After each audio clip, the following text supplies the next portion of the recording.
by security personnel. That's my security personnel in conjunction with others. Still on security, President Muhammadu Buhari has directed the nation's armed forces and other security agencies to step up their game and see that the country is safe and secure for people to go about their normal activities without fear. The president gave the directive at a meeting he held with the security arm of government at the presidential villa in Abuja. We have seen that a lot of improvement on the security situation in the country, more especially in Zamfara and Benue states. If you go along the Niger Delta, also the same thing. But in the northeast, we are having worrisome report which we looked into critically and we are taking also decision on it. Citizens of Zamfara state have attributed the incessant killings and destruction of property in the state to the collapse of the societal structures, such as traditional and convention, justice structures, and the security apparatus. This came from town hall meeting organized in Gusau by the Nigerian Bar Association, which had a high-powered delegation to assess the happening in the state. We attach religious sentiment, ethnic sentiments, and geographical sentiments to security issues. If you are really working hard, why can't you collect the arms and ammunition from the bandits? You are able to go there and collect those arms and ammunition from them, but you come to us, those of us that are hunters, and come to protect our villages in the night, and then you arrest us, seize our guns, and leave us open. The Nigerian Air Force says it has destroyed Boko Haram terrorist hideouts near Ara in Borno State. A statement by the Director of Public Relations and Information, Air Commodore Ibikunle Daramola, indicates that the Air Task Force of Operation Lafia Dole between 10th and 18th August 2018 conducted massive day and night attacks against remnants of the terrorists and their facilities. The attack, which were preceded by days of intensive intelligence surveillance and reconnaissance missions, were planned and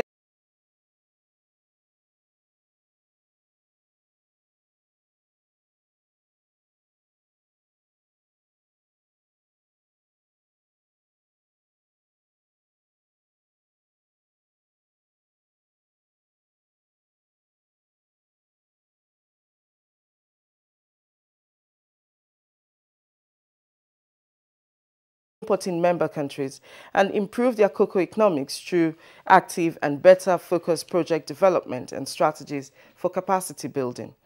The 2010 agreement is also expected to implement measures towards increasing the income of cocoa farmers, take effective account of food safety issues, and help establish social, economic and environmental sustainability so that farmers are rewarded for producing cocoa that meets ethical and environmental considerations. Well, that's the news for now. Good Morning Nigeria continues with Joy and Kingsley after the break. Unemployment, notably youth unemployment, features strongly in our party's manifesto. We intend to attack the problem frontally through revival of agriculture.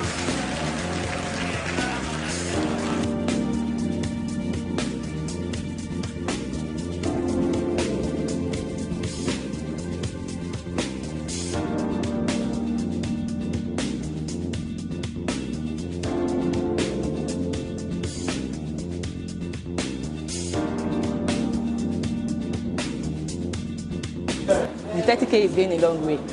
Actually, I bought an acre of land for 60K like 2012, and presently I have a cassava farm and a yam farm.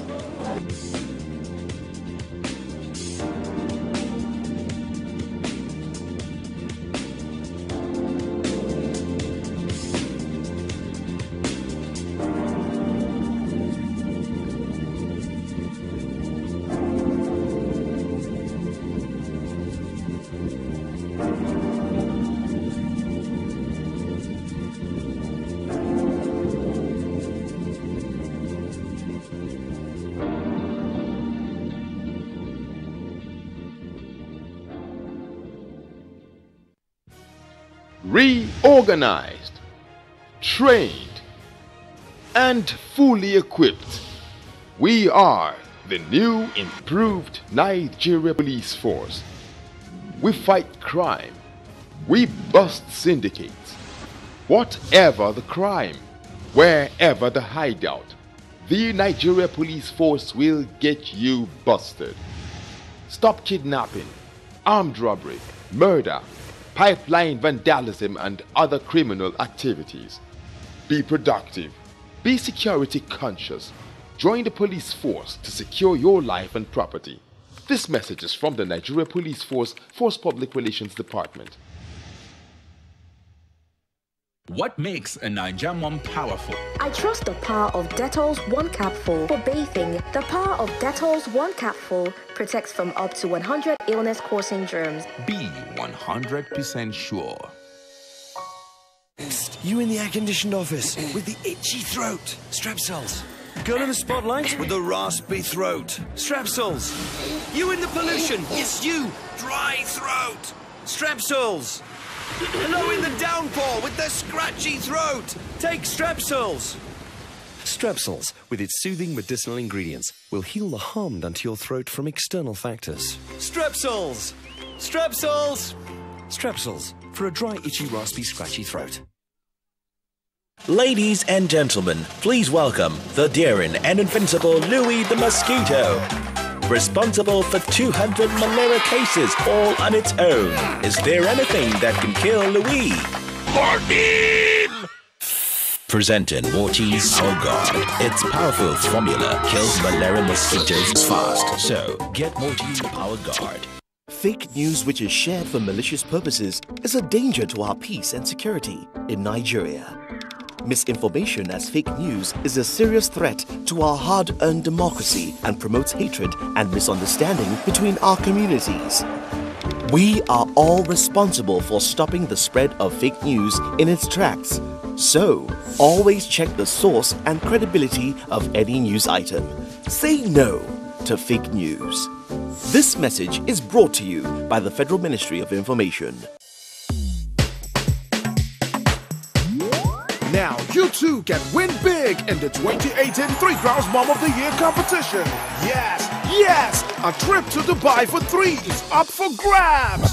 Mothers are special. They always go the extra mile for us. And what better way to appreciate them by nominating them for this year's Mom of the Year crown? Write a 100-word story why your mom or nominee should be crowned the 3 Crowns Mom of the Year.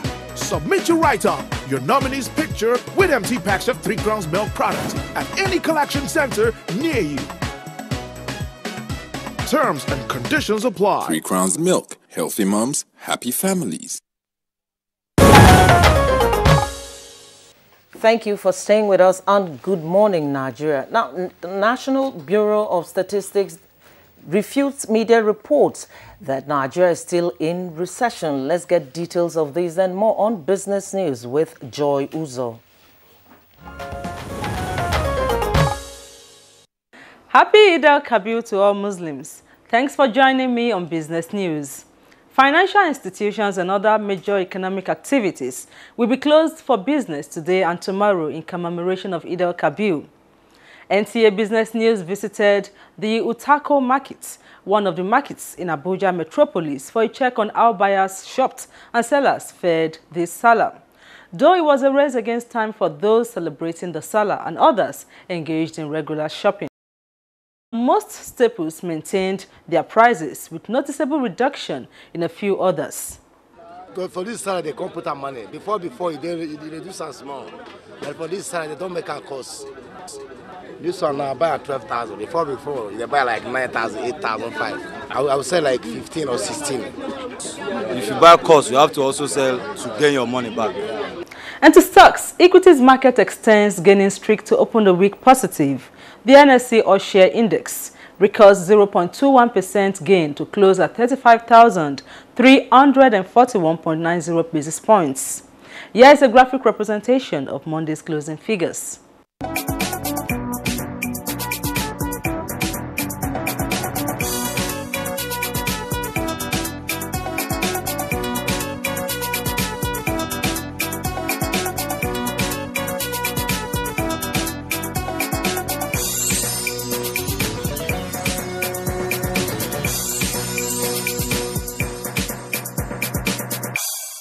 Still on business news, the National Bureau of Statistics, NBS, has reaffirmed that Nigeria is out of recession, and at no time did it state otherwise.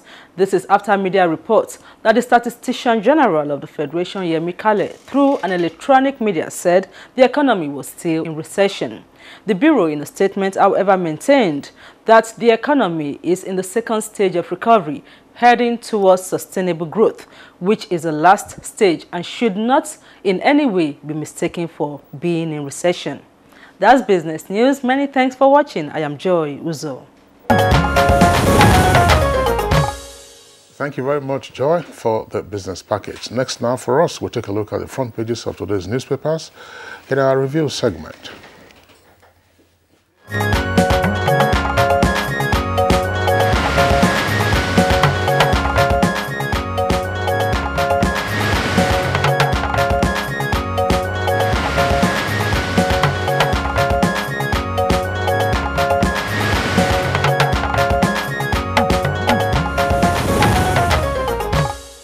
Let's start our review by taking a look at the front page of the Blueprint newspaper. And it comes with a bold headline which says, that's for the kicker, Saraki to Tinubu, your loyalty to Buhari, all about 2023. And it has two riders there. False precedent on relationship with NAS. Come for integrity test, APC dares Senate President. You can get details of that story on page 6. And below it is a picture story which shows President Muhammadu Buhari being welcomed by Governor Aminu Bello Masari of Katsina State on his arrival at the Umaru Musa Yar'Adua Airport, Katsina, en route Daura, to mark the Eid al-Kabir festival yesterday. Let's move quickly to this day for the headline story there. It says, Saraki Tambuwa fire back at Tinubu, say he is a pretender, and it comes with one rider. I can also vividly recall that he himself always expressed his displeasure with the style of the government, and also mentioned that he had equally suffered disrespect from the same government which we all worked to put in office. Let's hear what you have to say. Yeah, that's right. Both the Punch and the New Telegraph also have the replies by Tambuwal and Saraki to Tinubu as their lead stories. So politics is reigning as the lead copies for the papers that we have this morning. The Punch captures it this way. Tinubu's 2023 presidential ambition reason for supporting Buhari, and that's attributed to Senate President Saraki. And for the New Telegraph, the headline is busier because it comes with at least 4 riders. It says, Tinubu under fire. That's the New Telegraph. And first rider says, Saraki, Asiwaju wants to be president in 2023. Tambuwal, he tried to destroy APC after he was denied VP slot. Wike, I never discussed PDP presidential ticket with you. And APC to Senate President, you are not fit to be president. Details can be found on page 2. And by the way, I think that the headlines and the riders, they speak for themselves. They're just politicians, you know, who throwing punches at each other. You know, one camp versus the other. If they were still in the same political party, chances are that this might not have occurred. So, but again, are you surprised? I mean, as we head up towards 2019 general elections, this is expected. Absolutely so, absolutely. Especially now that they're in different political groups. So that's to be expected. But you can read the details of the story, and I'm sure there will be more accusations and counter-accusations, punches and counter-punches in the days and weeks ahead. So let's go for other headlines. That's below the nameplate of the New Telegraph. You have a window of 4 headlines there. Salah, that's the Salah celebration. Saraki, Dogara, Kalu, Atiku, governance, and PDP preach tolerance. I won't surrender to corruption. That's President Buhari. Details can be found on page 4. And Biafra, court remands 114 IPOB women in prison. That's on page 9. Now, this is a running story. Confusion as Oyo denies, then admits music house demolition. With the rider there, Ayefele, notice landed me in hospital. Details can be found on page 8. That's a running copy, by the way. And you also have the story on the front page of the Punch newspaper, right at the foot of the front page there. It says, Ayefele's bidding demolition will follow due process, says Oyo. Let's take other headlines from here that will come to that story. All right, let's go quickly to This Day newspaper. And above the nameplate is another heartwarming story. NBS, that's talking about the National Bureau of Statistics, with 3.45 trillion naira, oil sector got highest credit in the second quarter of 2018, and they insist that the economy is out of recession. And beside the picture story that you see there, below the main headline there, step up your game, Buhari tells security chiefs. Military kills 21 headsmen militia in Benue and Nasarawa. Let's move quickly to the Blueprint newspaper. Below the nameplate, there's a story that says, Northeast security worrisome, FG admits. Buhari tasked security chiefs and departs for Salah in Daura. And at the foot of the paper, the front page there, Soldier 21 headers killed in Benue gun battle. Details of that story is on page 5. And banks record 1.60 trillion naira ATM transaction in the second quarter of 2018. Idil Kabir, Buhari, Saraki, Dogara, Ekoremadu urge peace. All right, Joy, the story of the demolition of the building housing, yes, housing Fresh FM, that's right. The story has been on since last week, and if you recall, well, the of the partial demolition of the building. The building is at Ibadan, which is the capital of Oyo State. That's the number of issues arise. At some point, the Oyo State government denied that it wasn't responsible for the partial demolition. At another point, there was an admission that yes, they did it, but that they followed due process. But the matter is in court. But I heard that the governor went there to commend the musician and what he's doing at the moment with the radio house. So I find it quite difficult to understand what went wrong before the demolition. Well, the state government claims that the building is in contravention of the planning regulations of the state. And they had served them notices. That's to say the property developer, they have served them notices. Now, what is crucial in this matter is if the issue was already before a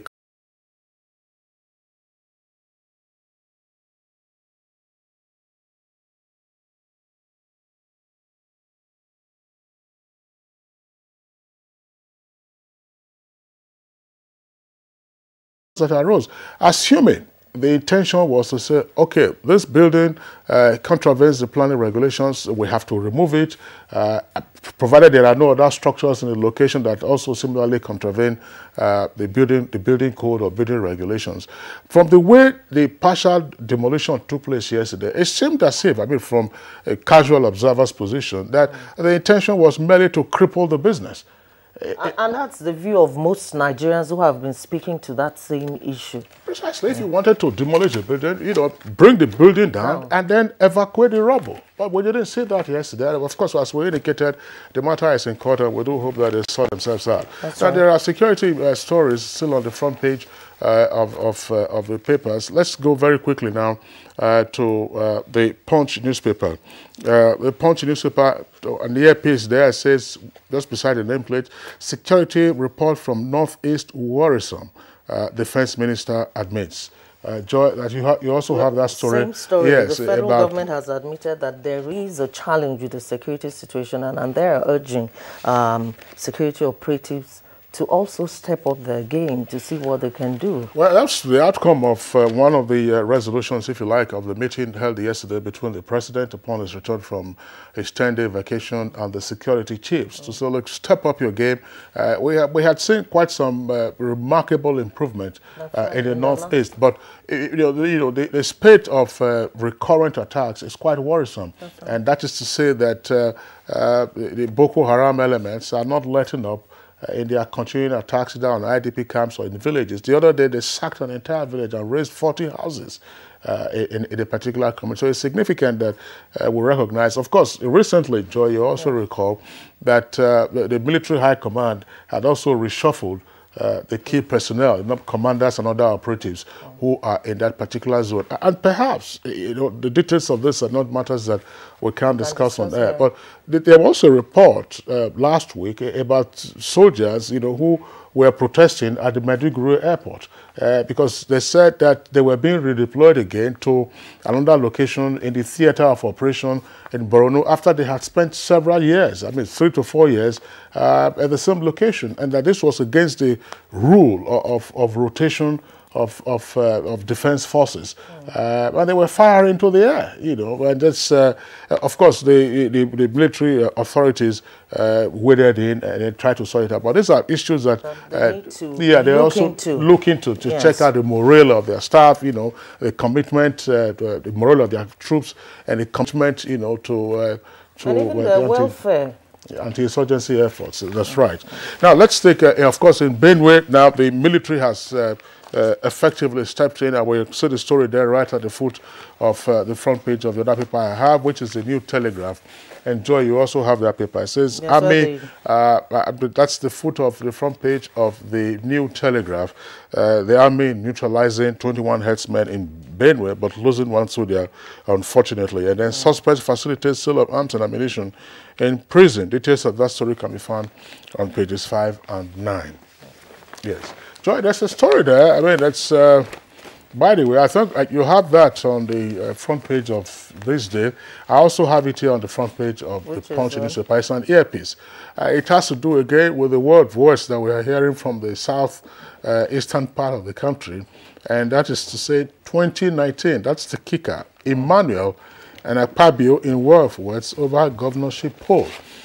Emmanuel, of course, Udom Emmanuel is the governor of Akwa Ibom State, and Akpabio was his predecessor. Akpabio, most recently, was the minority leader of the Senate, and he, of course, has ditched the PDP and moved over to the APC. Well, the caption here, it says, Akpabio, APC will take over Akwa Ibom like Hitler took Poland. Who is the Hitler in this case?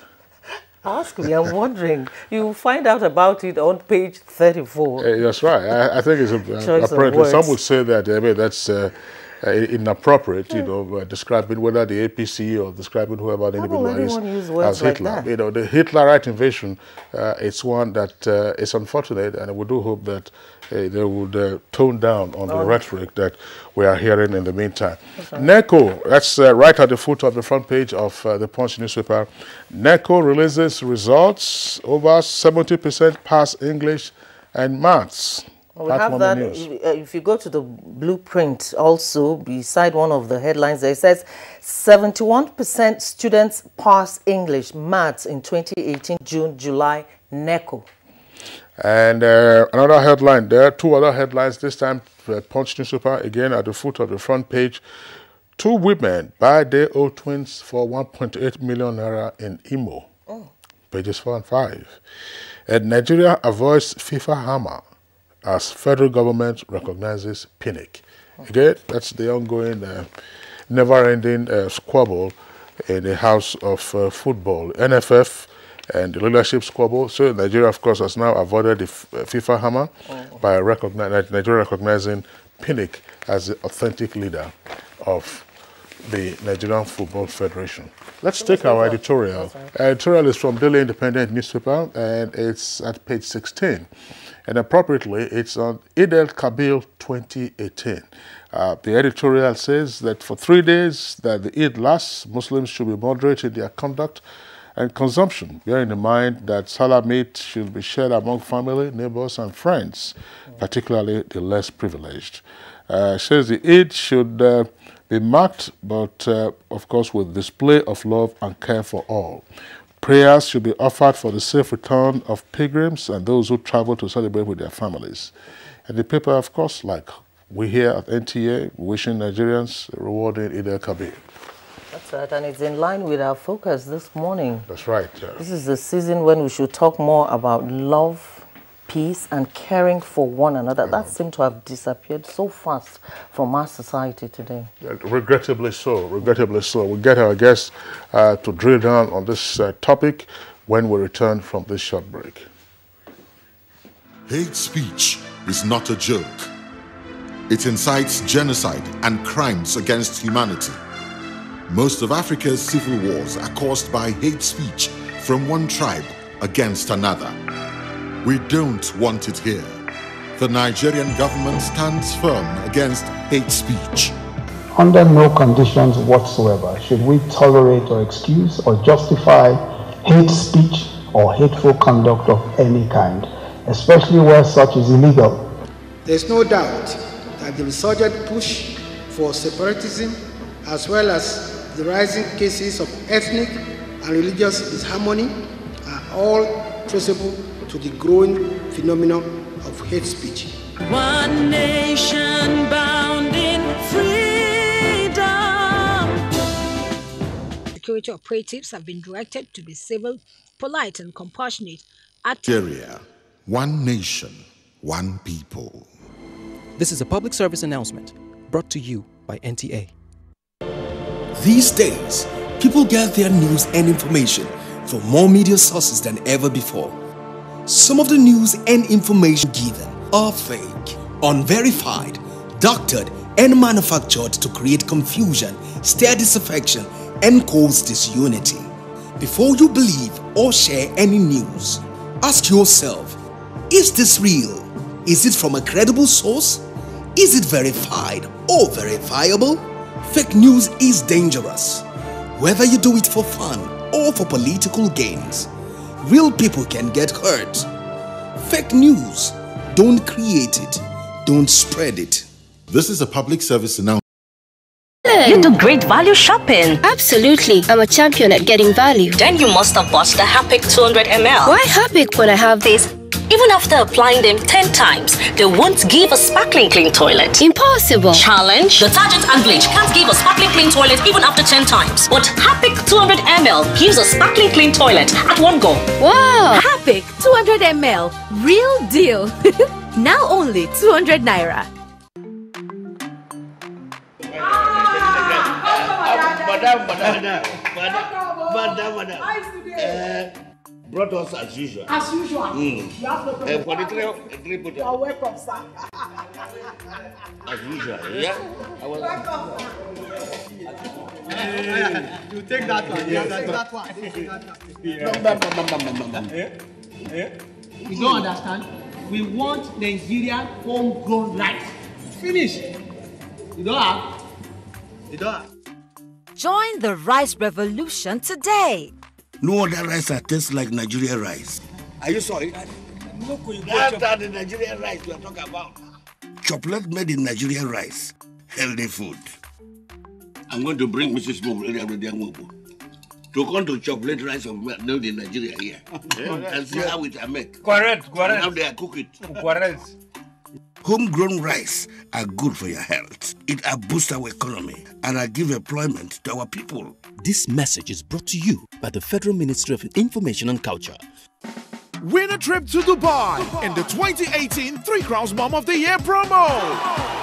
Visit www.femininelounge.com/competition to find out more. 3 Crowns Milk. Healthy moms, happy families. Winning in hot and dry conditions is hard. Causes the body to sweat, which attracts germs that are easily passed from one person to another. What keeps you so cool, man? Dettol Cool combines Dettol's protection and an invincible icy feel. For super cool confidence, use Dettol Cool. Dettol soap is now also available for 100 naira only. For years, the NTA has been promoting science, technology, arts and crafts under the tagged name National Children's Expo. We are set with another edition as we gather children around Nigeria, junior category ages 6 to 12 and senior category ages 13 to 18. The theme for Expo 2018, Achieving Self-Sufficiency in Agriculture, meeting the challenges of security and exposition of alternative energy as pathways to national development. Date, October 21st to 25th, 2018. Venue, NTA Headquarters Arena, Area 11, Garki, Abuja. We are set to celebrate the best of innovation across the country. For more information, please call the following numbers. NTA ETV, promoting learning. Thank you for staying with us on Good Morning Nigeria. Now, before we begin our conversation on sustaining peaceful coexistence in Nigeria, let's take this background report by Timothy Yusuf.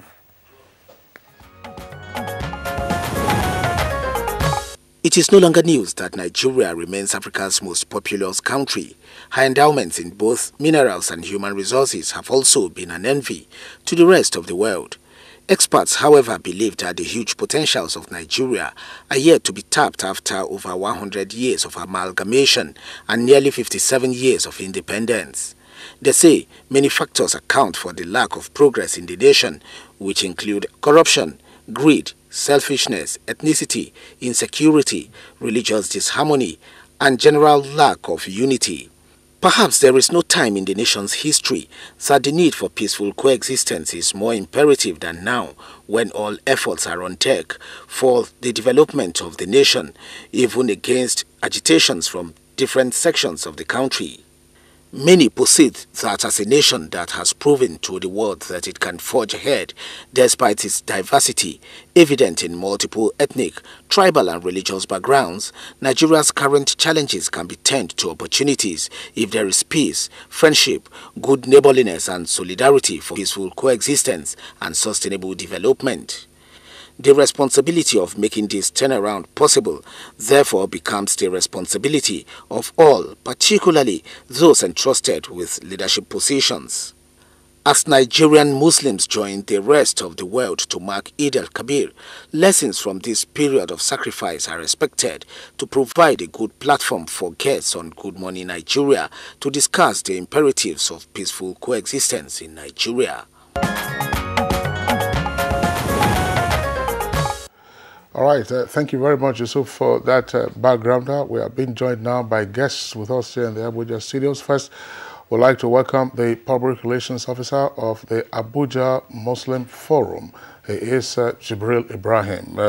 Engineer Jibril, pleasure to have you with us on the program this morning. Thank you. All right. And also here with us in the studios is an educational consultant based here in Abuja, Mrs. Shakirat Oriyomi. Mrs. Oriyomi, pleasure to have you with us on Good Morning Nigeria. Thank you. And also here in the studios is the chairman of the Christian Association of Nigeria, North Central Zone, the Reverend Dr. Israel Akonji. Akonji, pleasure to have you with us. Thank you very much. And a familiar face now, Good Morning Nigeria, motivational speaker, Obina Irakba. Pleasure to welcome you to this edition of the program. Always my pleasure, sir. All right. And then to all of you, Barkadi Salah, we say here from Good Morning Nigeria. All right, Joe, let's start with Jibril Ibrahim. Today is Eid al-Kabir and people are out celebrating. But beyond the celebration, what is the significance of the day? Well, thank you very much. Today, the core of this celebration is actually a remembrance of the sacrifice that Prophet Ibrahim alayhi salam, known as Abraham, actually made. So today, behind that celebration is actually the spirit of sacrifice, the spirit of relying on God in everything you do, believing in God. So he epitomizes the whole concept of religion, the whole concept of relying on God. Because you had a situation where his first test in reliance was when he was asked to take his son Ismail and drop him in a desert, no water, no buildings, drop him, a baby, with the mother and leave. And he was like, if God said I should do it, I'll do it.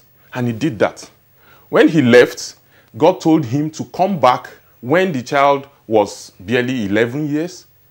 And he comes back and he was with the son and he was having the dream vision. And it was like, you should sacrifice this son, your son, for God. And it's a tough decision, but he still went ahead, met the son. Look, this is the vision I have from God, that I should sacrifice you for for God. And the son is like, okay, if that's what the vision you have seen from God, go ahead. It was at that point when he was now going to sacrifice. The God now sent the ram as the replacement, which is what the ram is about. Sent the ram as replacement, that now you have shown that you believe in God. So really, that's belief in God. This is like the peak of belief. That's why for virtually all monotheistic religion, Abraham is the peak of the matter. So really, the real issue here beyond the celebration is remembering to, one, rely on God. You are limited in your capacity. You are just a human being. And the second component of it is sacrifice. So really, this, like the ram we are slaughtering today, that every Muslim home that can afford it is slaughtering today, will be divided into 3 parts. The first part is what you eat with your family and celebrate with. The second part is shared among the poor, your neighbors, your friends and family. And then you can keep the third part for use afterwards. So you will see a lot of sharing, a lot of sacrifice. To expatiate on what you have just said, for purposes of conceptual understanding, you've talked about sacrifice as being one of the important lessons from the season. Is it really sacrifice or a question of obedience? Because during Ramadan, now this is an issue that we have also discussed here, is to say, look, sacrifice your pleasures, sacrifice your leisures, sacrifice, share. But is this sacrifice that we're looking at this time, or it's obedience? God says, do this. You hear him clearly, and then you proceed to do it. Well, I say a bit of, or let me say a furtherance of what you call sacrifice. If you look at the whole idea of before having a child eventually, and then having to now sacrifice the child for God.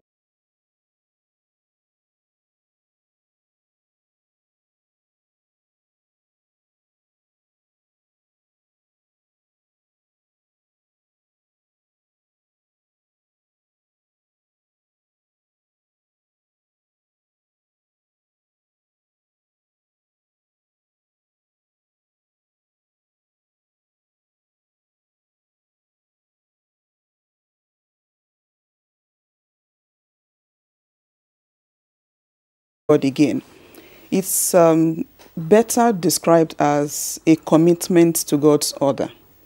How do I mean? No matter how difficult it appears, I mean, we all know how painful it can be, especially a child that was not cheap, I should say. A child that took a while before he came, it was given to him. And yet he was committed. Yet he was willing to be steadfast. He was actually steadfast. And God, in the end, being merciful, came to prove to him that if you are dutiful to me, I have a whole lot to offer.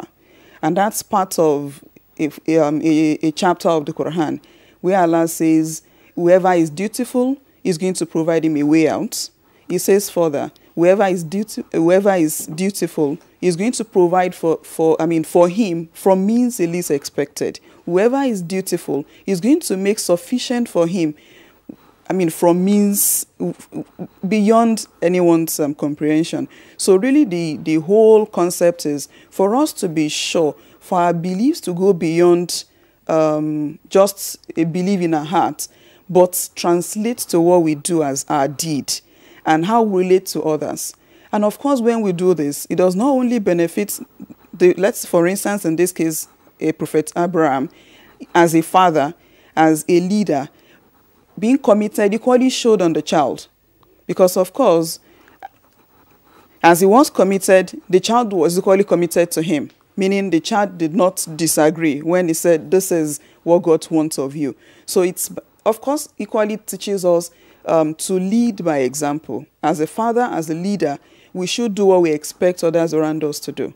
So basically, in this case, it's beyond sacrifice. It's equally about keeping to God's order willingly, the commitment to stay with God's order. So in other words, I still want to go back to Kingsley because the issue of obedience is key. I mean, you can't go to make a sacrifice or carry out an assignment for God if you do not obey. So I want you to still emphasize on the issue of obedience, because that is key to the society in which we live today.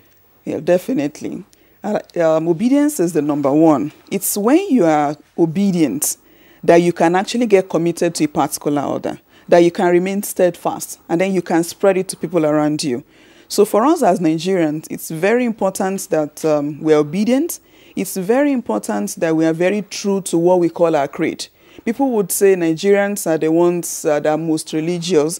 Unfortunately, it does not show in the everyday life. So for us as Nigerians, for us to have beyond measures, for us to be comfortable, for us to be convenient, I think the number one for us is that we claim as obedience, that we claim as our belief, that we claim as our creed should relate to our everyday life, such that in the end, the obedience can now lead to sacrifice. It's only when you truly obey, when you truly believe, that you make sacrifice, and then you can keep to the same, you can, be committed to the order, God's order.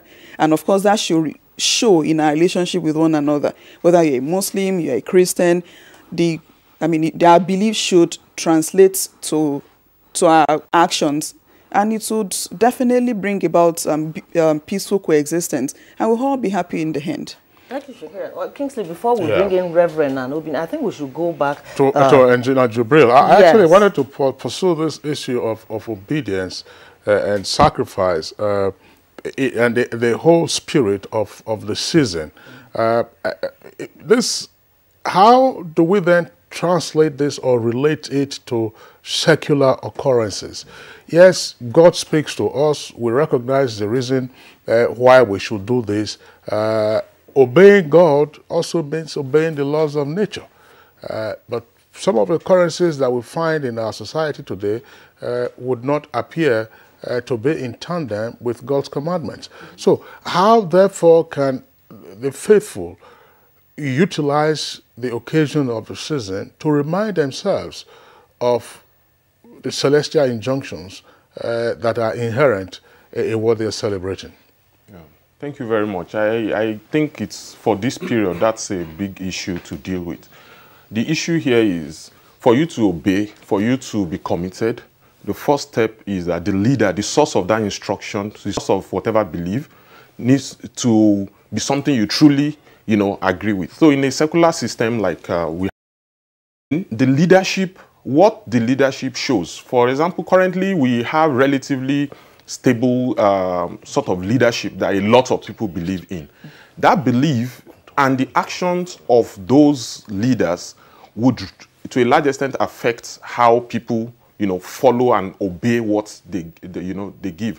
In this period, God had shown faithfulness to Abraham even before the advent of his child. So that relationship was established. So for me, I think a lot of the message, the benefit you can get from this period is the fact that if you truly believe that Nigeria needs to move forward, then we have a duty from the leadership and the followership and the people to Muslim faithfuls to translate the message of Abraham in obeying God into our daily lives in the society by going extra mile to be tolerant, to going extra mile to for example, the issue of sharing the ram into 3 parts. That's a chance for you to remember that the ram, whatever you have, is not for only you. So there are a lot of these salient points that both within the Muslim community, we need to even emphasize it. And then this chance and a program like this also gives us a chance to share it with the non-Muslim community, that this is what we are trying to do. This is what Islam is pushing us to do.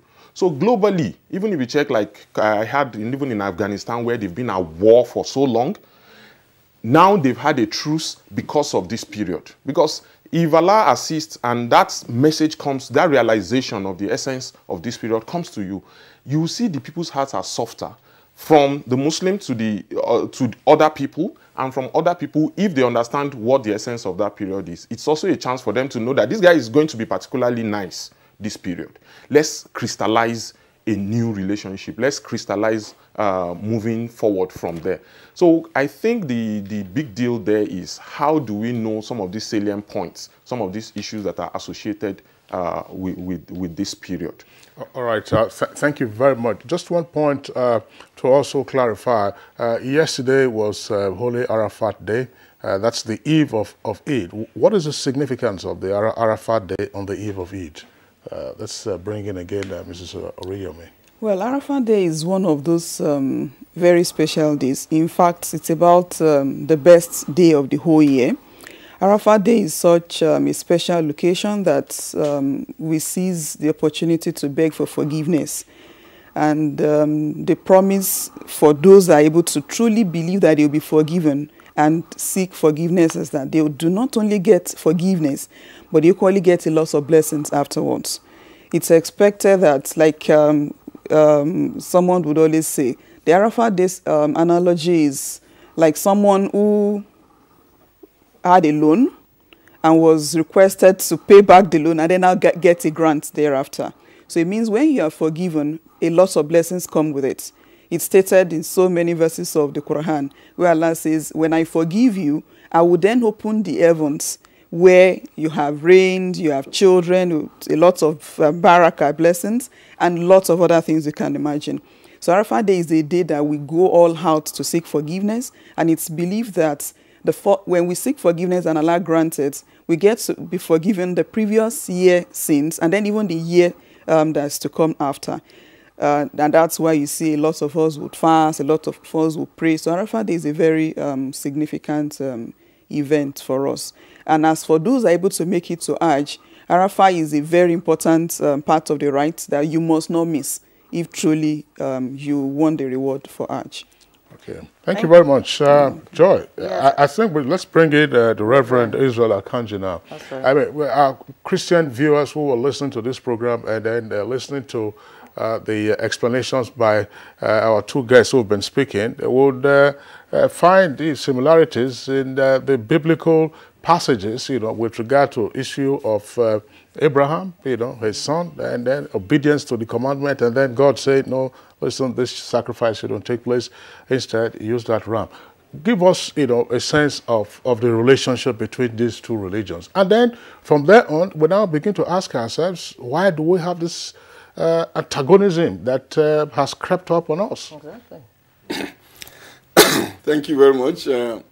I want to again greet our Muslim brothers and sisters and say Barka da Sallah again, as we usually will greet, and say, yeah, this is a very important subject which reminds us of our Abrahamic origins. We always talk about the Abrahamic religions, being the Judaism, Christianity, and Islam. They're all Abrahamic, because they all have their roots in Abraham. So in this account, you see a lot of similarities, though not everything is exactly the same, yet a lot of similarities. Similarity in the area of sacrifice, similarity like my Muslim brother there said, in the area of commitment, which is devotion to God, and similarity in the area of faith, trusting God, doing that which appears not to be normal, to go and sacrifice one's son. The Muslims and Christians, the narrative is slightly dissimilar in the sense that which of the sons was actually sacrificed. But I think the Christians look at Isaac as the one that was sacrificed. But the key thing is that Abraham was ready to sacrifice something precious to him in order to obey God, and in faith that even if he sacrificed that child, he knew that God is almighty and even able to still do something about the situation, no matter what God will command. He trusted God that even if everything was taken away from him, God will be there for him. And I think we have a lot to still learn from Abraham in this regard, that he was willing to give up something good you know, in order that God will be glorified. There are times when people find it hard to give up something good. They only want to give away things that are not good, things they are tired of, things they don't like, but not something precious. And something that precious, Abraham was ready to give up. So he was quite obedient. And from the account, you will discover that God did not stop Abraham until his obedience was complete. You know, Abraham was, because the sacrifice itself was on a mountain. And Abraham kept going. He got to the foot of the mountain. He was climbing till he got to the top of the mountain, till he tied his son and was ready to sacrifice him. He took a knife, and then God said, stop. In other words, he carried his obedience to completion, and then God intervened. And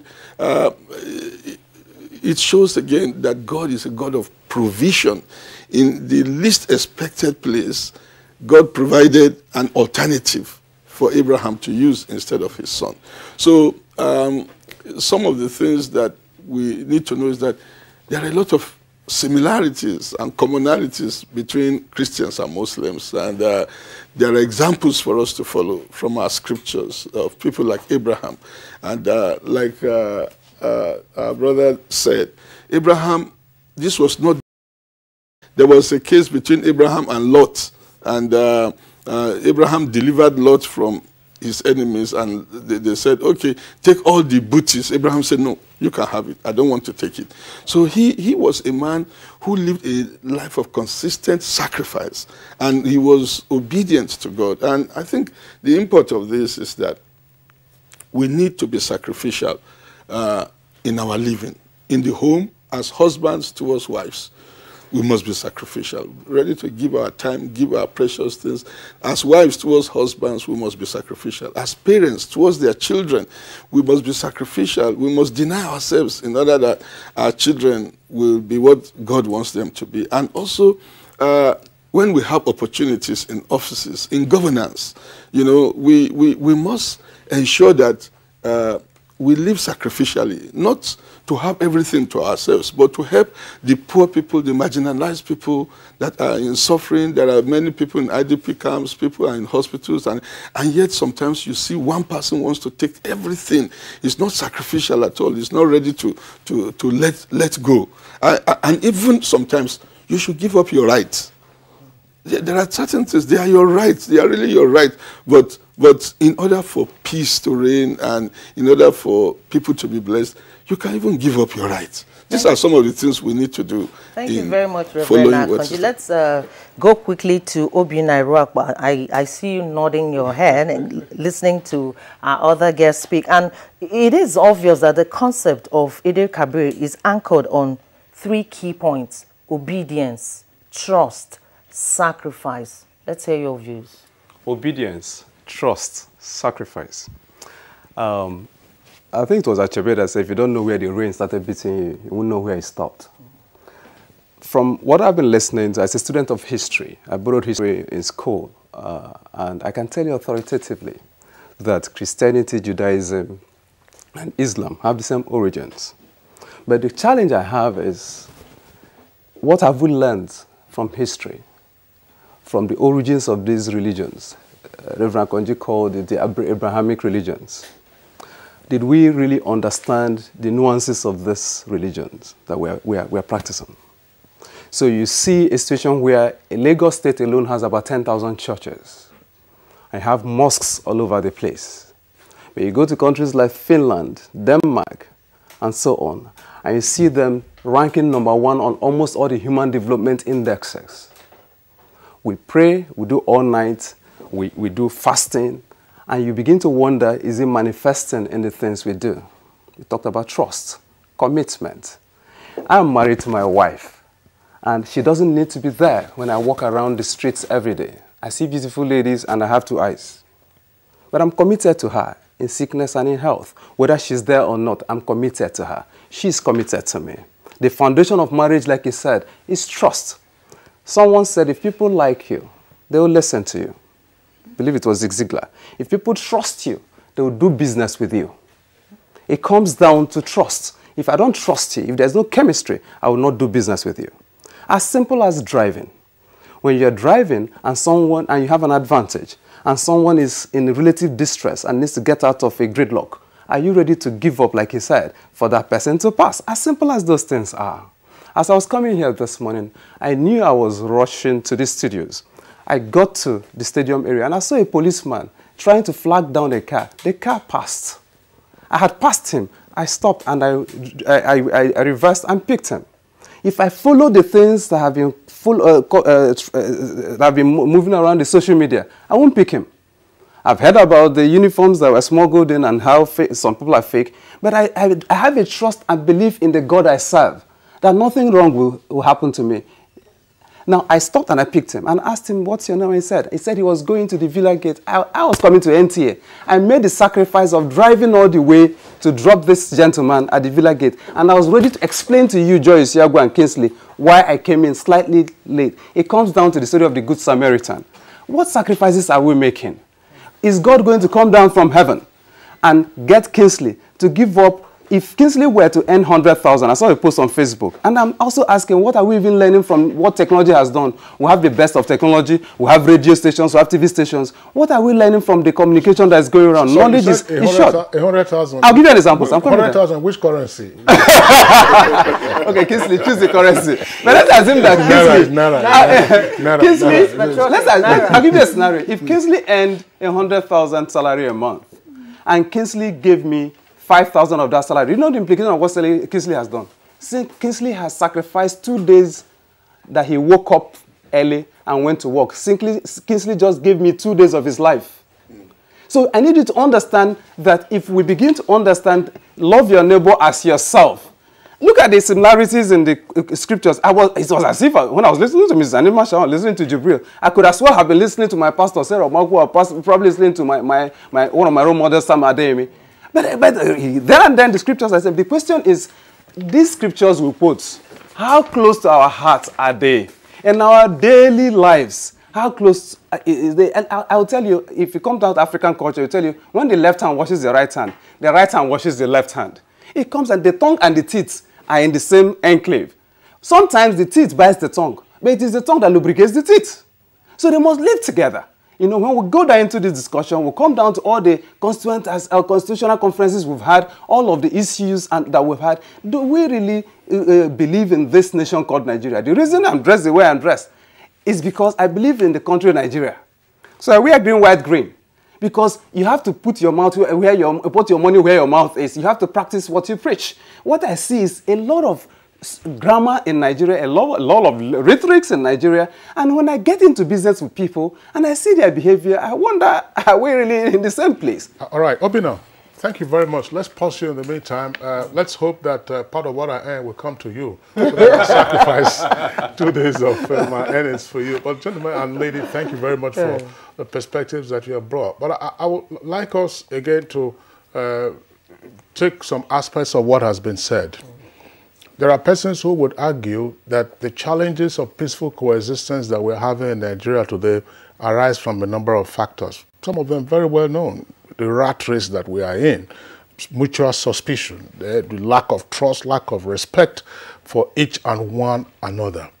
And yet, one of the things that has emerged from all of this, that the season we are in today, the Eid, one of the lessons is that the God that we serve, the Allah that we serve, is one of provision. That is in the most unlikely circumstance and place. The point that Abraham was going to sacrifice his son, I mean, you would imagine that probably, there were no rams in that particular location. And there you were in the ticket, where when we were growing up in those days, you saw the cartoon illustration of the ram that was stuck in the ticket. You saw a ram there, and it's okay, use that ram instead of your son. So in the most challenging of circumstances, in the most unlikely of circumstances, the Almighty that we serve is one of provision. Why has it been so difficult for us as a people in recent decades to translate this into our daily routine of existence, such that the rat race, such that the corruption, such that the mutual suspicion and distrust that we have would be eliminated or at least attenuated, and we have peaceful coexistence? Shakirat.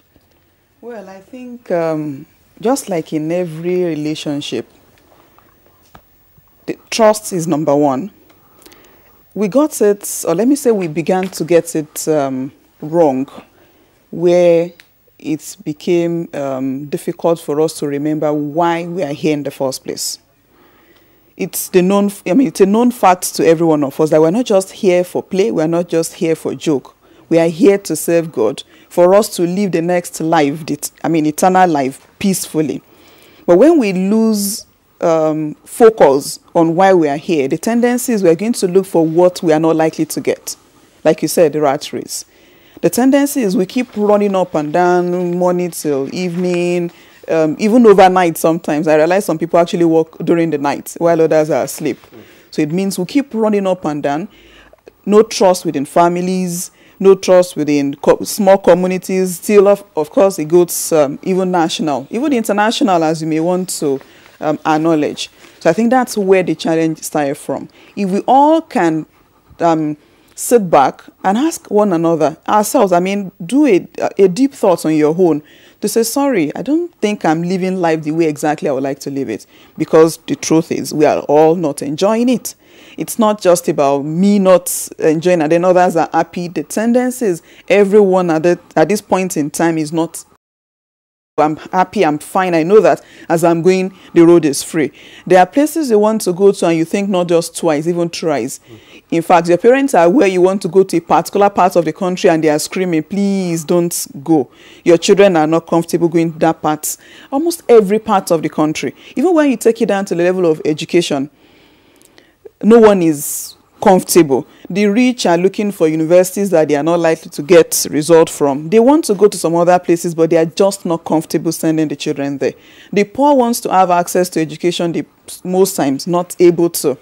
Even when you look at the quota system and the way the educational access is all together, we are crying the girl's child in the north. In the southeast is the boys that are not willing to go to school. It's all over the place. That's because we lost focus. So individually, if we are not comfortable with our situation at this point in time, we all have to sit back and take decision on the individual level now. Don't talk about the government, don't talk about the next person to you, but talk to yourself as a person to say, come, what can I change in my own life? Because really, whether at the local government level, at the state level, at the federal level, those that represent us at the moment are actually a reflection of who we are generally as a people. So sorry, leave the other person, talk to yourself. At that point, you can say, okay, what are the things I want to be better with? What are the things I want to do differently? And of course, start with the God himself to say, okay, am I in any way obedient? Am I in any way dutiful? Am I truly committed? At that point, the tendency is for you to begin to get it right. And within yourself, you start feeling peace. And it's only when you are peaceful that you can share peace with others. If you are hurting, the tendency is to share hurt around about you. Everyone around you begins to feel the hurt. So if truly we want to be better, we want to be happy, we want to be comfortable, it means the first thing for us to do is to make change in ourselves, your person. Don't complain about the next person. You just make a change. And the tendency is when you smile at people, whether or not they like it, sometimes unconsciously just begin to smile because that's what you spread. And if you spread hurt, you discover that even in your space, your home, your office, your colleagues always notice that each time you're around, they are just not happy. So at some point, you begin to spread, what you feel right inside you. Even when you want to pretend, there is limit to how much you can. So for us to see a difference in the way things are around us, we need to change. We need to begin to look at starting from being grateful for the little you have, because the truth is, lots of times we're all better than one person or the other. You may want to compare yourself to another person economically, financially, or whatever way, but the tendency is that one way or the other, you are better off. There is always something to be grateful over. So if you all cultivate gratitude attitude, it means at that point we begin to feel natural joy. We begin to derive joy in the things we do. And for whatever opportunity we have, whatever thing we need to do, we should do the best without anyone watching us. At that point, before you know it, life begins to be interesting to you too. And in the end, the tendency is even the eternal life will be very interesting. So we all need to be ready to make a change. Thank you very much, Shakira Toriyami for that insightful contribution. At this point, we would like to go outside the studio to join our correspondent, Abdulmalik Adio. He's at the National Eid Ground in Abuja. Let's hear from him what is going on at the moment. Malik.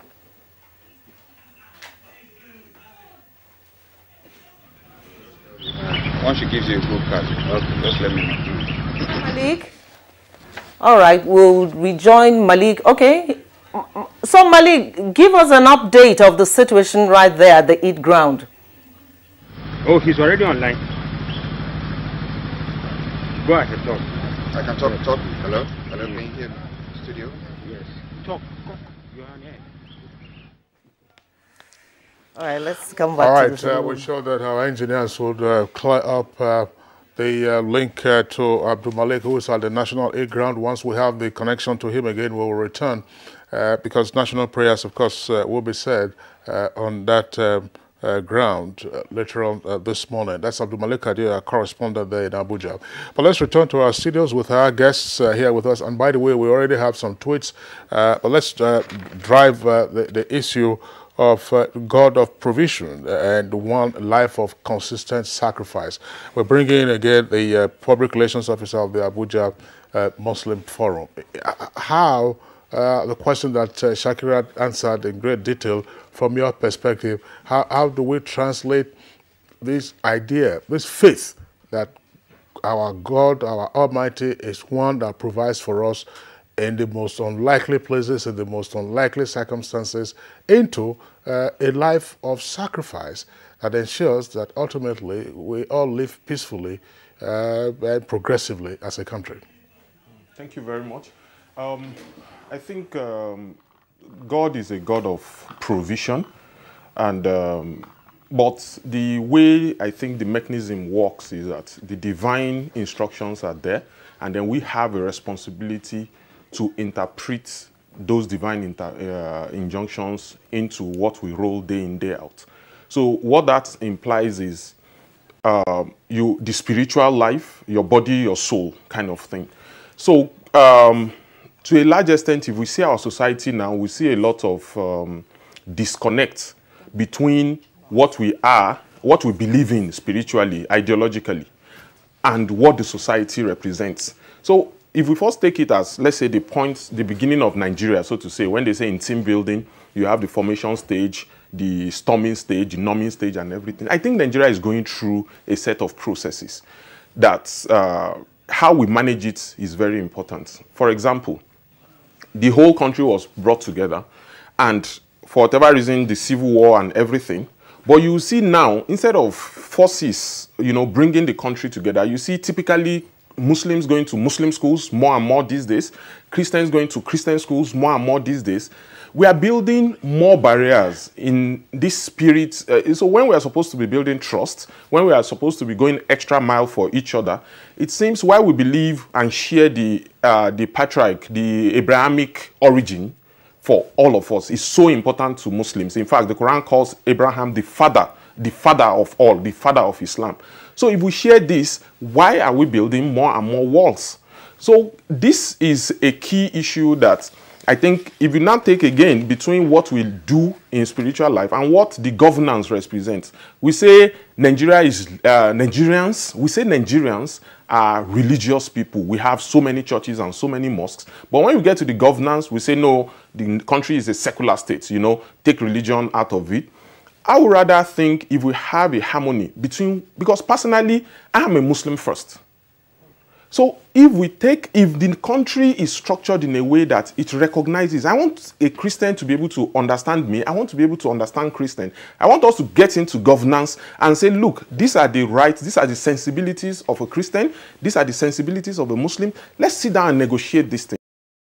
What is fueling the identity crisis? One, when I get back to the mosque, what I'm told, what I believe is different from when I come outside and we need to deal. So this societal level issue, I think, influences our interpretation of our religious beliefs. So when, with respect to your question now, the God of provision, God requires us to deliver on some things on the physical world.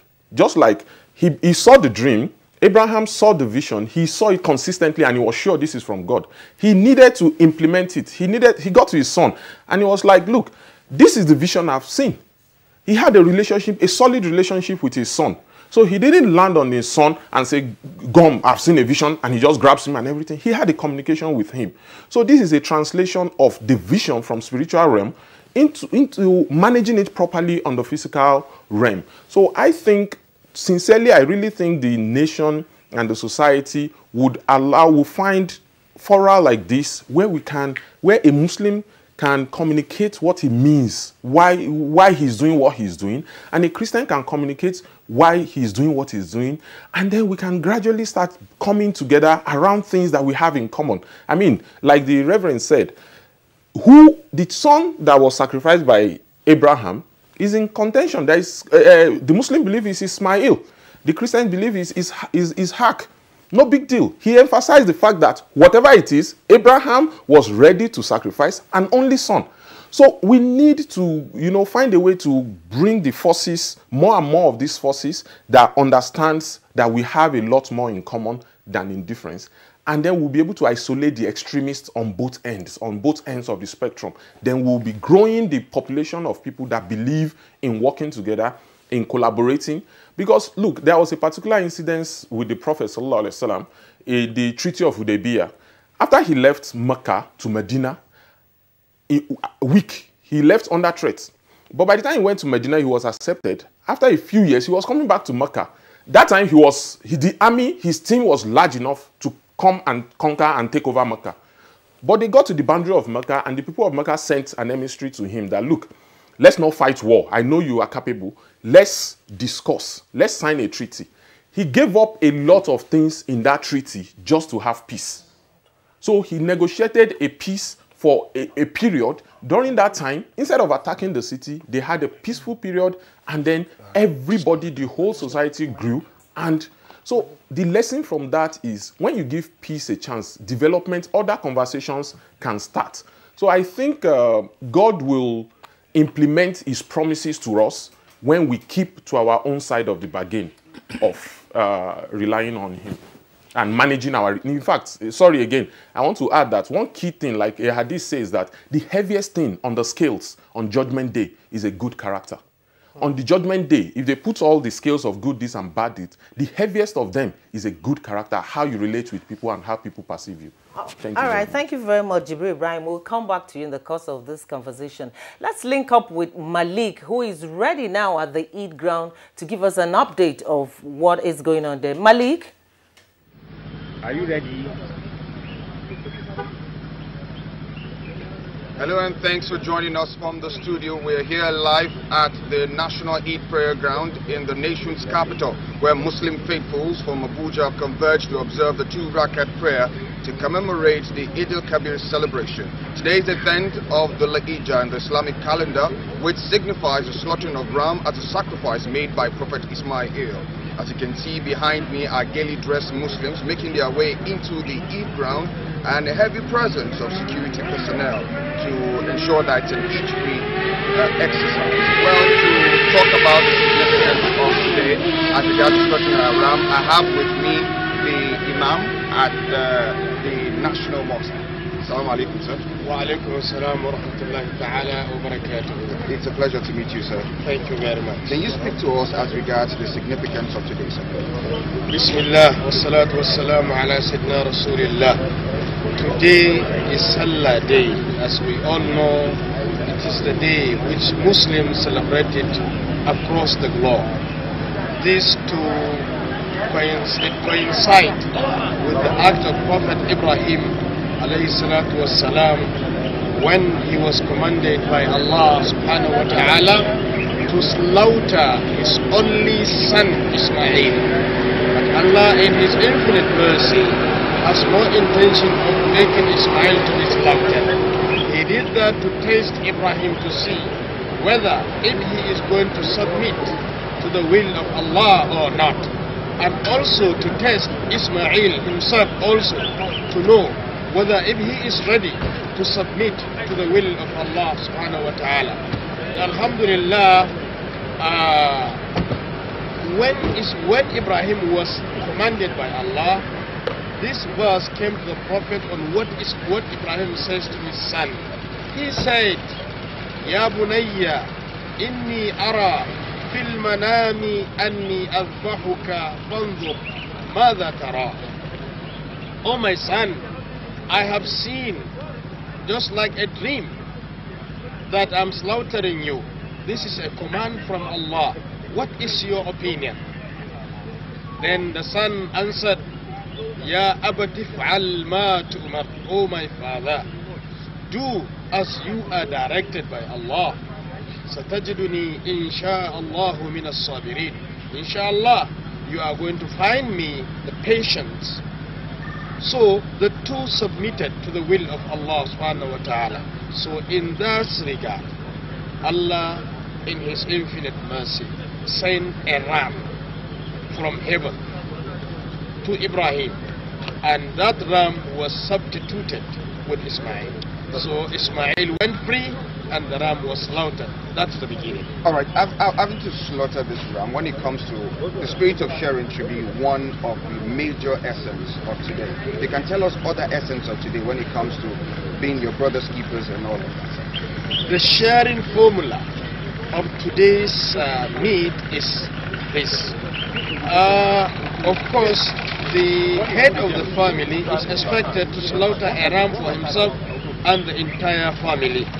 So when they slaughter it, it is required to share it into 3 parts. Part 1 will be kept for the people of the house.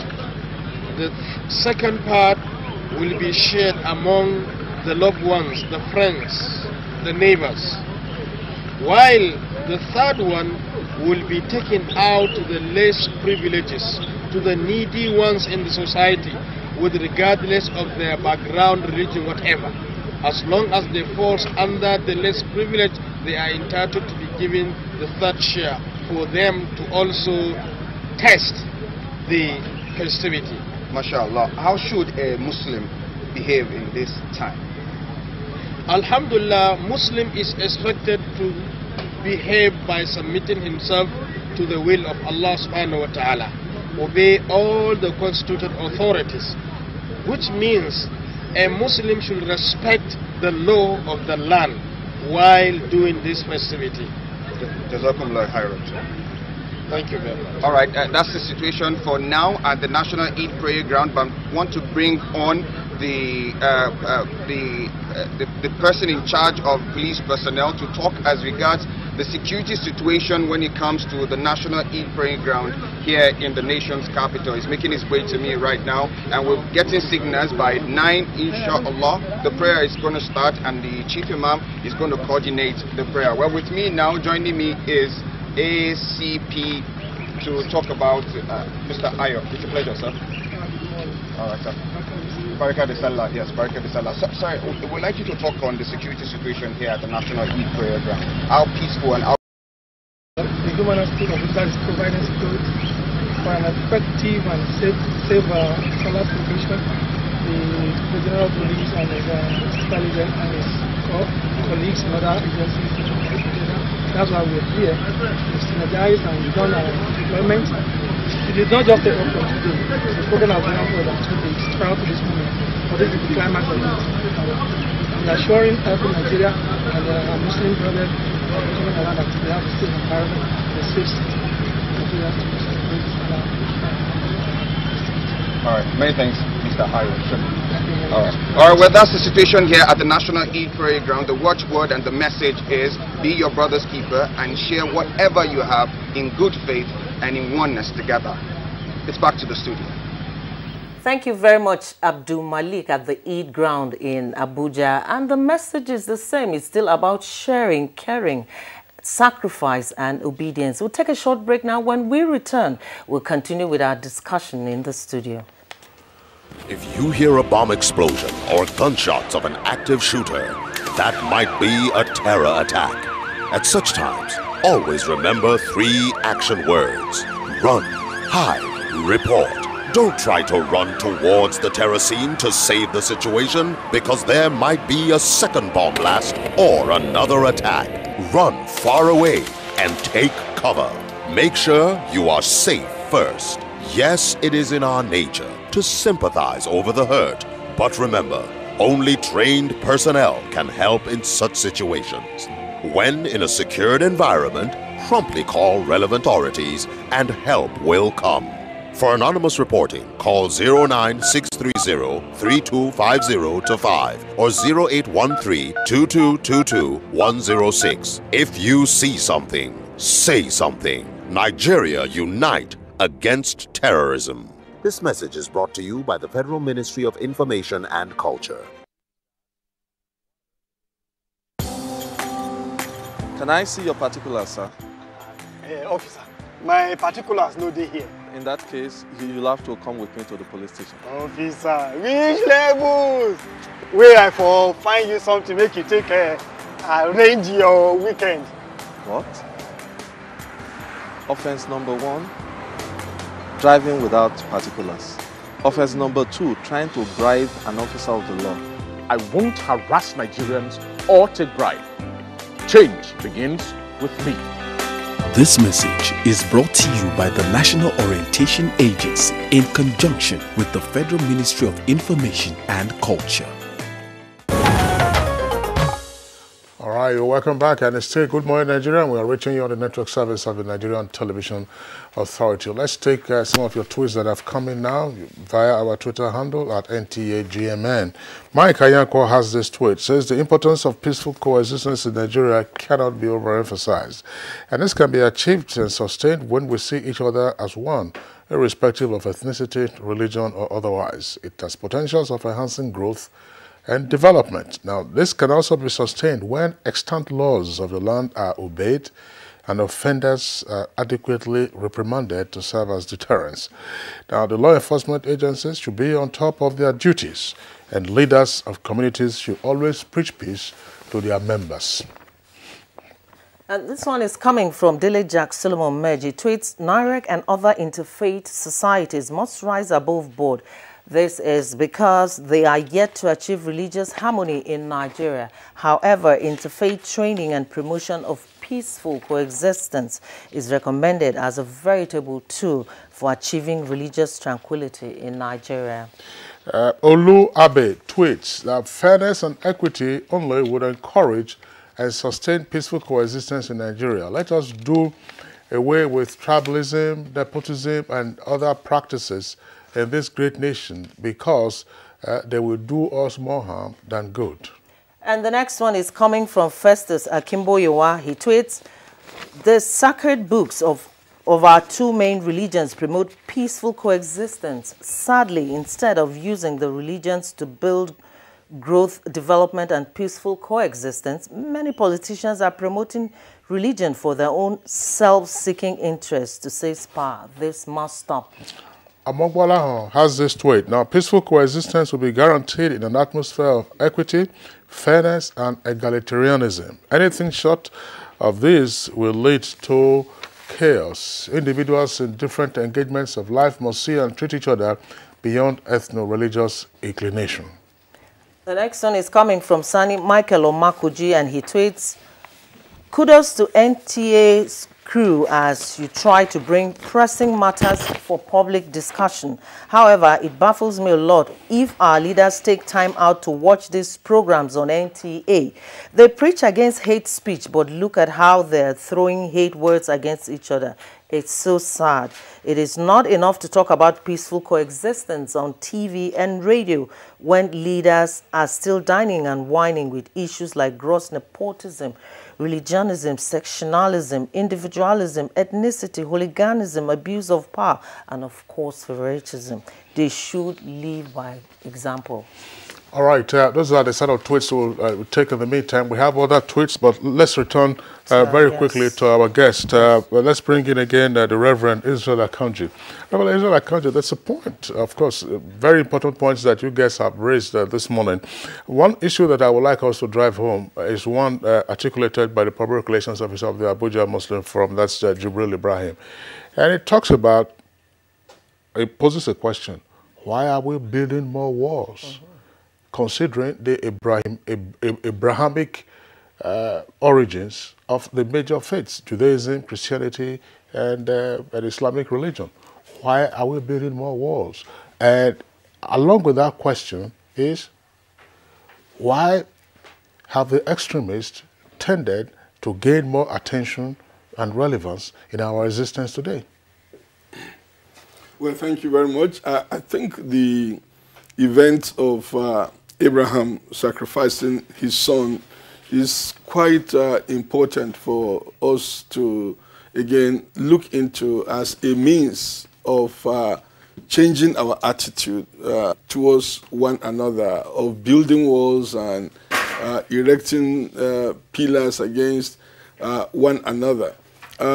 If you look at the encounter again of Abraham and the sacrifice of his son, we can call it a divine and human encounter. First, God was involved and man was involved. Abraham, in obedience to God, took his son for sacrifice. God in his almightiness and mercy, looked at Abraham's obedience and decided to bring a substitute. So Abraham did something, and God also did something. There was a partnership, divine-human partnership, that we don't give room for God's own part in our lives. When we do things, we think we are the Alpha and Omega. We are to start it and complete it for ourselves. So I must get everything for my children, get everything for my family, get everything for my people, my ethnic group, my religious group. I must just make sure I do everything. We don't give room to God that I am limited. There is a little I can do, and I must give God room to do the other part. If people give God room in their lives, they will not take that which is supposed to be given to other people and make it their own, then which means they are not giving room for God in their lives. And these are things that we are very good in speaking theoretically, but when it comes to practice, we do not practice it. So I believe that if we give room for God to also play his role in our lives and do your best and hand over everything to God. Like somebody, John Wesley, will say, work hard as if it all depends on you. Pray hard as if it all depends on God. So we should do our part and let God do his part. And if we trust God, my son, when it is time, he will make it in life. God will be there for him. Let me just show him God, to be obedient to God. And he too will receive God's blessings like Abraham received God's provision when he was obedient. Rather than, I want to acquire for my children, for my grandchildren, for my great-grandchildren, our generation should continue to be on top. Now, see, even experience has shown that people who have gathered for themselves, it has not lasted several generations. Before our very eyes, things have been collapsing. So people, let's go back to God and trust him and then hand over that trust to our children, that they should also trust God, that to know that they can't do everything for themselves. The Bible says, unless the Lord builds the house, the builders labor in vain. Whatever you do, unless God blesses it, it's in vain. Gather whatever, God will scatter it if God is not involved. So if our children know this, then they will be able to treat others well. Whether they are Christians or non-Christians, they will love their neighbors as themselves. They will do unto others what they expect others to do for them. And they should put their trust in God. If you put your trust in God, you will not have hypertension. You will be okay with life. Many benefits will follow, and God will also bless you. So let's carry our theory into practice. Thank you very much, Reverend Joe, I know you have a question. That will say that you will not have hypertension. You will be at peace with yourself. Peace with and yourself. Shakira says that the inner peace that you have is what you radiate outside. Yes, I want us to bring in Obina quickly into the conversation. I like this issue of talking about breaking down the walls that we have now. I remember growing up, we didn't have these walls. We were living in a neighborhood where when it's time for Eid al-Kabir, parents will even buy us outfits to wear and celebrate with our Muslim friends. And when it's Christmas, it was the same thing. We didn't know anything about some of the things we see today. Where did we get it wrong? Why the spirit of covetousness, of let me acquire for myself and my family? Because I believe that that is the crux of the problem we have today. Obina. Okay, I like what Jibril said. So I'm first of all a Muslim. I'm also first of all a Christian. And I like to go back to the scriptures. The Bible says, my people perish for lack of knowledge. The same knowledge is profitable to direct. It's as simple as the fact that my grandfather, Let Akunne Onora, was the president of the Igbo Union in Kano in the 1920s. I got to Kano in 1991 for the National Youth Festival, and I called my mom. I'm in Kano, and she told me, tell me specifically where you are. Are you by the cinema? Are you close to Sabongeri? We have our houses there. My mother speaks more Hausa than Igbo. I don't know if you're getting to where I'm going. My mom was in WTC Kano. That was where we were lodged in 1991 under Ibrahim Babangida for the National Youth Festival. What conscious effort are we making towards national cohesion? These are issues. We're building barriers. It's a lack of understanding. Joy, have you noticed that money does not have color of religion? You have Igbos in Afghanistan. Well, somebody jokingly said, anywhere you go, you don't see Igbos there. Nothing is going on there. Now, when it comes to money making, when it comes to business, when it comes to entrepreneurship, we forget all of these things. But the challenge I have is that we become what we hear. So what do we tell our children when the doors are locked? Behind the walls, what do we tell them? This morning I've already sent messages. Last night I sent messages, Barka de Salah, happy Eid al-Mubarak, and so on. So my friends are happy with me. Now these are my business friends, these are my associates, my business school friends, and so on. Now I have no problem with that. But when I get to certain platforms, some person wants to convince me that my own friend, Bala Muhammad, who lost his mother 2 days ago, whom I called yesterday and said, bros, Yane, Dada, sorry, where are you? Saying Nahanya, he was going to Niger State. There's no problem between me and Bala Muhammad. But someone wants to convince me that Bala Muhammad is my problem. Am I mad? I don't think so. What I think is, can we begin to grow that consciousness in nation building? And nation building is work, just like she said. Marriage is work. Marriage is not the day you wear that white cloth and black suit and you go. It's not 45 minutes, I joined you. No. The real work starts when you get into the home and pressing toothpaste becomes a quarrel. So as simple as that is, we need to consciously tell ourselves that there is no problem in being different. Can we understand our differences? Martin Luther King said, peace is not the absence of war, but the presence of justice. And what is justice? You don't get into a government position, which God himself ordered your steps to get into. And you get an appointment, and the first thing you do is to amass wealth and amass wealth. And I need you to understand, like Reverend Koji said, we have seen those things go bad, because those things were not righteously gotten. And what I see is pure scarcity mentality. If the average Nigerian has an abundance mentality, to understand that you have only one tummy.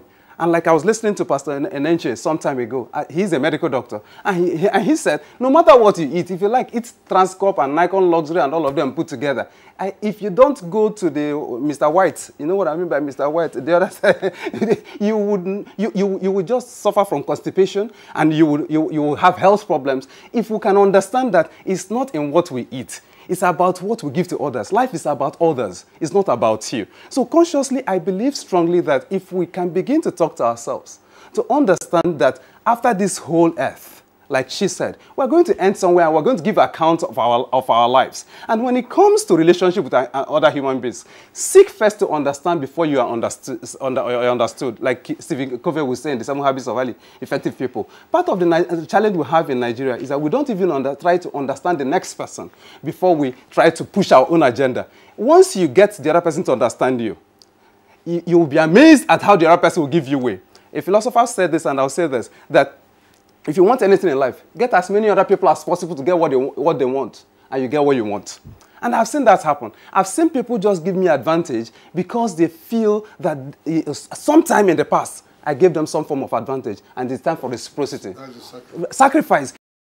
No can stay in top 9 and score goals. Somebody in the defense pass the ball to Okocha in the middle. And I'll say this and I'll shock you. At the World Cup, when Ahmed Musa got that ball from Moses, did he say, because he's a Christian that passed the ball to me, I will not receive it?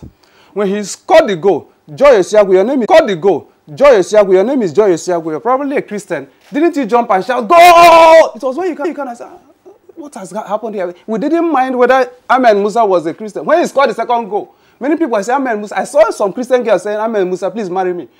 What am I trying to say? Everybody became a Nigerian instantly. And when you watch them, instantly, and when you watch them at the Olympics or at the World Cup, some people are using tablets. Some are using the Muslim prayers. And we're together. So what has gone wrong with us? We allow the politicians to run our lives. That is the point. That not just politicians, Shakira. How come that we have allowed the extremists to run our system, to run our lives, drive us further apart, resulting in the erection of all kinds of walls?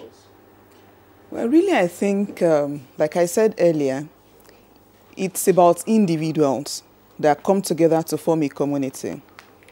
If you do not know clearly where you're coming from and where you're going, the tendency is anybody, anyone can give you where to go to. If you are not sure what exactly you want for yourself, anyone can give whatever they believe in for you to run. And unfortunately, I think there is need for us to do an adjustment, or call it a review, to our educational system. At the moment, emphasis is so much on the economic side of education. Unfortunately, even the economic side is not properly taught to us, or we are probably having some wrong orientation around the place, and that's because we are not very clear where we are going to. It will do us a lot of good if we ensure that an average Nigerian, even before he reaches teenage years, is being taught how to understand himself or herself, call it visioning. Every child understands this is who I am, because truly no two human beings are the same. Even if you're from the same father and mother, same environment, we are all different. I was shocked when myself and siblings were doing call it a review or a gist about our parents, about our family. Sincerely, 5 of us had different things to say in the end as adults. So what am I trying to say? You could have children in the same environment, being brought up by the same set of people, but of course are different personalities. The traits are different, the genes are different, and even as we are all here today, if you tell every one of us to write about this same studio we are in, the tendencies we are all going to write about different things. We may have some things in common, but we are not likely to write the same thing, because what we are going to be seeing will be dependent on our past experience, our exposure in life, what interests us, among other things. So it will be very good that we introduce this to our children, maybe not even at the formal education level, even as mothers, as fathers. Let's educate, the thorough education, let it be done, such that a child understands this is who I am, these are my strengths, these are my weaknesses. These are opportunities around me. These are likely threats. At that point, I can be clear where exactly I'm heading to. And it's more difficult for anyone to easily influence me. I'm not saying it's not totally possible, but the extent of influence gets reduced. At that point, we can begin to tell ourselves, this is where I'm going to, these are things I won't dabble into. Sincerely yours, I won't agree with you that there are any extremists around really getting things done the way they want it. A lot of times things we find around ourselves are things we really want. Sorry. We are most times not sincere. We are most times not sincere. Well, you're opening up a new perspective. Unfortunately, we are pressed for time now. We might not be able to get into that region. But let's take our last set of comments from our viewers before we give our appreciation to our guests. Victor Ohioswama. For peaceful coexistence in Nigeria, we need to build institutions of trust that will strengthen our unity. The leadership and followership must imbibe the spirit of togetherness and promote the ideas of unity instead of divisiveness. Happy Leader Fitri celebration.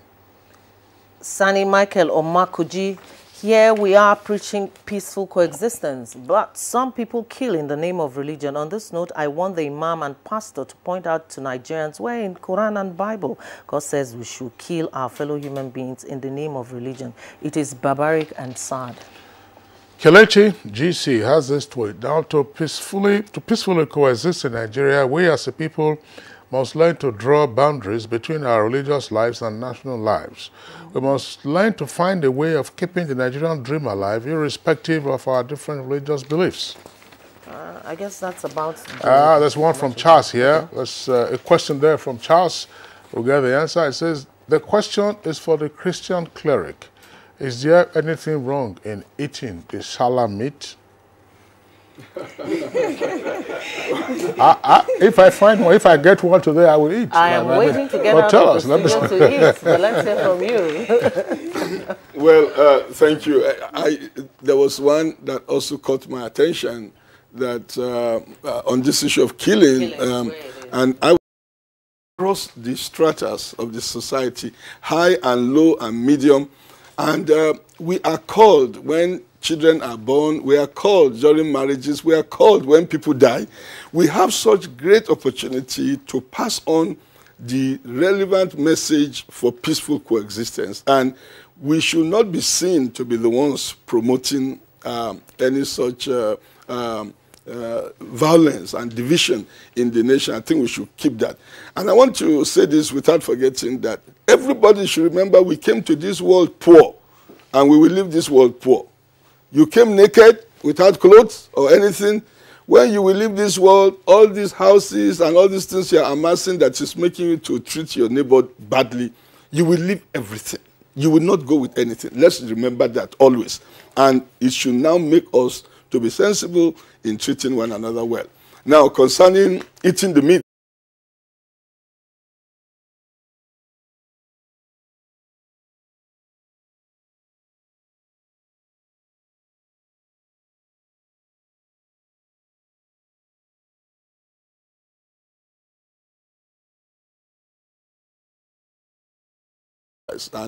and others you shouldn't eat the sacrificial meat. But many of such people, they will eat anything you give them except the meat, because they will feel that you are calling it sacrifice, and I don't believe in sacrifice. So Christians will say we take Holy Communion, and when we take it and it represents all sacrifice. So we don't want to take. Others will say, well, anything received with thanksgiving, you pray over it and sanctify it. Everything is sanctified. And so if you even think it's a sacrifice, I don't think it's a sacrifice. I believe you are just sharing with me. I'm happy you are sharing with me. And therefore, I give thanks to God. I lay hands. So these are the two camps. So you are trying to ask me what I would do. If I'm giving meat, I would take the meat and pray over